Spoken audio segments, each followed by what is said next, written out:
केसाचे तुम्ही वर्णन करता तुमच्या भाषेन कशें करतले? हय, सो बेसिकली केस म्हणल्यार it is a protein filament.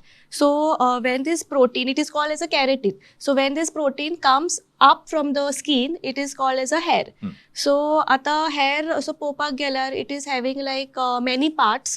Okay, first म्हणल्यार जो वयर आमी पळयता that is केस म्हणटा ताका. Okay, so that is called a hair shaft. पोना, स्किनीच्या पोना ताका रूट असता. Okay, so again this now root is protected with one more sheath आणि परत ब्लड सप्लाय ताका पावपा खातीर हे असता कितें म्हणटा वेन्स आणि आर्टरीज असता. Okay, so that is one of the part.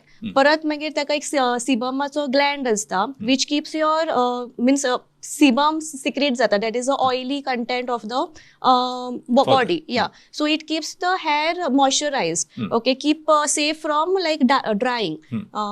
And so एक लस्टर जाका एक चकाकी जे असता एक तुकतुक तो त्या सिबमा खातीर असता. आणि एक part, so first is the shaft as I told you, then the roots, सिबमाचो ग्लँड असता आणि या, so that comprises of the hair.